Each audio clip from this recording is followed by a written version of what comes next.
Jadi pernah ya Nabi Musa niku berpidato di hadapan umatnya, sapa sing paling pinter di antara Bani Israel. Nah, itu dijawab oleh Bani Israel, kamu ya Musa. Nah, Musa akhirnya kemudian ya rodok bangga Pak. Nah, Nabi ndak oleh rodok bangga. Akhirnya dicoba kali Gusti Allah, kowe iki lho ya kepinteranmu enggak sekuku irenge hambaku. Boleh ono ya di pertemuan antara dua lautan.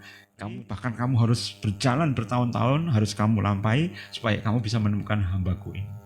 Nah, akhirnya Nabi Musa kemudian berjalan dengan Yusha bin Nun dan sebuah riwayat, dan kemudian ya dia berjalan ya berbulan-bulan, bertahun-tahun hanya untuk mencari hamba Allah tadi. Akhirnya ya itu ditandai kalau ikan bekalnya tadi itu tiba-tiba nanti kalau keluar itu tempatnya.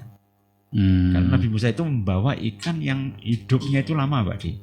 Jadi di Afrika, di daerah Timur Tengah itu ada ikan, kalau dia itu kemudian kering semua, dia hibernasi. Hibernasi itu dia kemudian ya merendahkan metabolismenya, seakan-akan dia mematikan diri, tapi jadi urip, hidup di lumpur, hidup di pasir.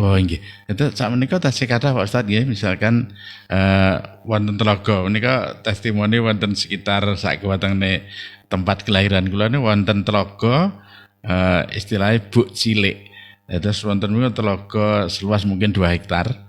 Niku nalika tasih amber banyune niku ikan kuatah, ulam kuatah. Ning bahasan pun saat ketiga ngoten kados ical playune teng pundi? Nah, itu ini salah satunya mlebet mriku. Nah, niku ngantos sak menika dereng wonten sing ngertos.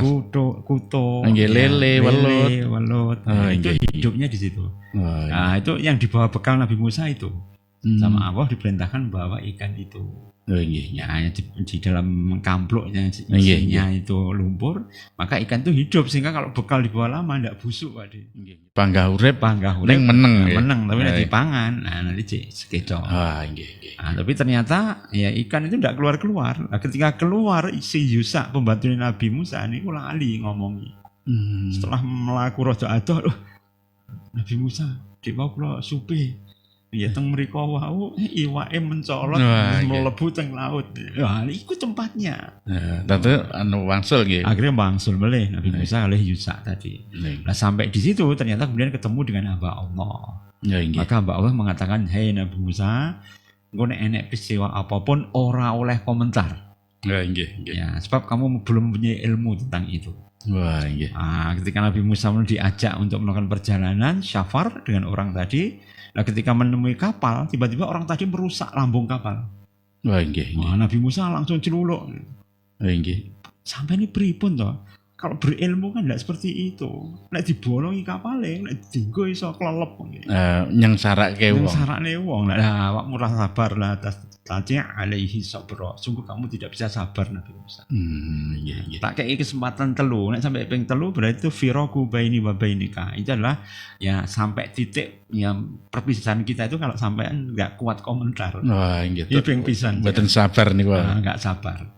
Akhirnya ketika kemudian yang kedua ada anak kecil langsung dipateni oleh orang tadi. Oleh hamba Allah tadi. Kamu kenapa? Qatatan nafsan zakiyatan, kamu membunuh ya orang yang tidak berdosa. Itu kan tidak boleh. Kamu komentar neh toh. Soleh loro. Kontek loro. Wis kurang sitok iki wisan. Sampai sampean komentar neh wis pisah antara kita dengan itu perjanjian jenengan dengan Allah Subhanahu wa taala. Wah, akhirnya kemudian ya masuk di sebuah dusun, Mbak De. Ya kemudian ya orang tadi minta ya pada orang desa tadi untuk diparingi daharan, tapi ditolak sedanten.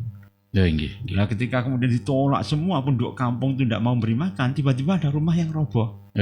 Maka kemudian tanpa diminta, ya tanpa meminta ongkos, maka orang tadi memperbaiki rumah tadi. Nabi Musa nggak kuat dulu Pak De. Harusnya kamu kalau dandani ini minta upah supaya kita nggak kelaparan seperti ini. Kelaparan malah tandang gawe. Malah tandang gawe. Wah, wis ping telu wis. Ya. Karena sudah 3 kali akhirnya diwedar kali orang tadi. Menapa kemawon ingkang kenapa ya kok sampai ngelakoni sing kados ngoten.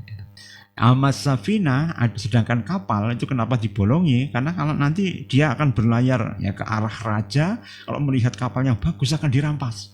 Karena itu kalau lambungnya itu dilubangi sedikit, ya kelihatan rusak, maka raja itu ya tidak peduli. Tidak berminat. Tidak berminat. Nah ini akhirnya kemudian Nabi bilang, oh iya.